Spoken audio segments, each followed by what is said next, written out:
അതെ, നമ്മൾ ഈ പെണ്ണിന്റെ കൂടെ എങ്ങോട്ടായി പോകുന്നത്? ചില കാര്യങ്ങളൊക്കെ കണ്ടുപിടിക്കാൻ. കണ്ടുപിടിക്കാനോ? നിങ്ങൾ രണ്ടുപേരും ഒന്ന് മിണ്ടാതെ വരുന്നുണ്ടോ?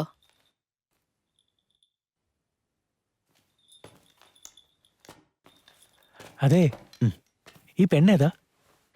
ഞാനാണ് ശങ്കളു ബൻഷു. പക്ഷെ ഇക്കാര്യം നിങ്ങൾ ആരോടും പറയണ്ട. പതിയെ നിങ്ങൾക്ക് മനസ്സിലായിക്കോളും. നീ പന്നിക്കൂടിനകത്ത് കുടുങ്ങിക്കിടന്നപ്പോഴേ ഞാനാ നിന്നെ രക്ഷിച്ചോണ്ട് വന്നേ. ആ, ഇപ്പൊ എനിക്ക് മനസ്സിലായി. നിങ്ങൾ വന്നില്ലായിരുന്നെങ്കിൽ ഞാൻ അവിടെ രക്ഷപ്പെടില്ലായിരുന്നു. വളരെ നന്ദിയോടെ രക്ഷപ്പെടുത്തിയേനെ. ഇതൊക്കെ എനിക്ക് സർവ്വസാധാരണ.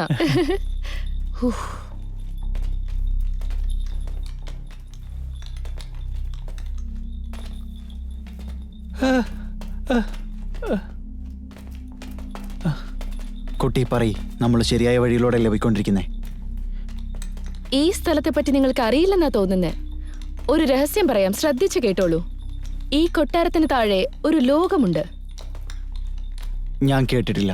അതല്ലേ വിചാരിച്ചേ. വലിയ വലിയ ആളുകളുമായി ഇടപഴകിയാലല്ലേ ഇതൊക്കെ അറിയൂ. ഇതുപോലുള്ള ആളുകളുമായിട്ട് കൂടിയാ ഇങ്ങനെ ഇരിക്കും. എന്റെ കൂടെ വാ.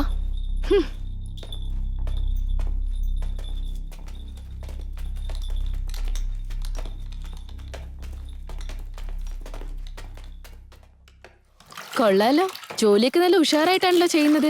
എന്തായാലും കുറച്ചുനേരം വിശ്രമിച്ചോളൂ. ഇവിടെയുള്ള ധാരാളം ആളുകൾക്ക് ചെവിയും കേൾക്കില്ല, ചിലർ സംസാരിക്കുകയില്ല. വളരെ മോശം ചന്തയാ, പറയാൻ തന്നെ നാണമാവുന്നു. ഞാൻ പറയുന്ന രഹസ്യങ്ങളെല്ലാം മറ്റാരോടും പറയല്ലേ.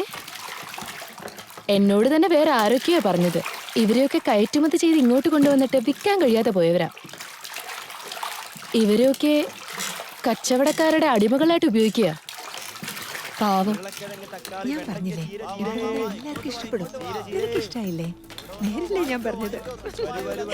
കൊള്ളാല്ലേ? നീ ഇവിടെ വരണം.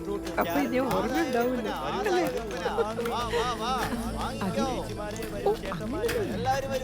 ഈ സ്ഥലം കാണുമ്പോ ഏതൊരു ഭീകരമായ ഇടം പോലെ ഉണ്ടല്ലേ?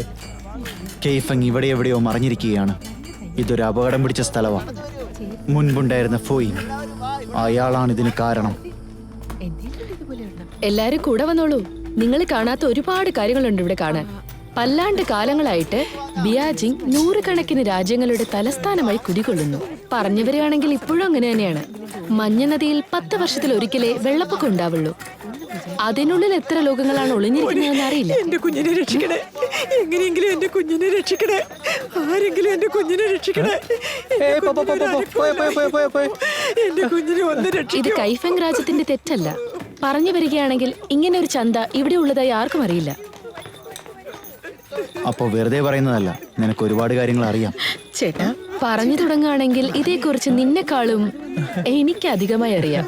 നിങ്ങളും എന്നെ പോലെ വലിയ ഉദ്യോഗസ്ഥയായാൽ നിങ്ങൾക്കും എല്ലാ കാര്യങ്ങളും എന്നെ പോലെ അറിയാൻ പറ്റും. നദികളെയും കുളങ്ങളെയും പറ്റി എനിക്ക് വലിയ ആകാംക്ഷയില്ല. നിങ്ങൾ പറയുന്നതെല്ലാം സത്യമായ കാര്യങ്ങളാണോ? വിജയിച്ചിരിക്കുന്നു.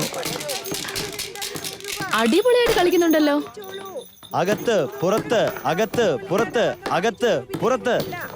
ഇട്ടോളൂ, പോരട്ടെ പോരട്ടെ, ഇട്ടോളൂ പോരട്ടെ. മതിയാക്ക് മതിയാക്ക്, എല്ലാരും പുറപ്പെട്. വേഗമാവട്ടെ, വിട്ടോ വിട്ടോ വിട്ടോ. യജമാനെ, എന്നെ എങ്ങനെയെങ്കിലും ഒന്ന് രക്ഷിക്കണം. അതിനകത്ത് വിട്.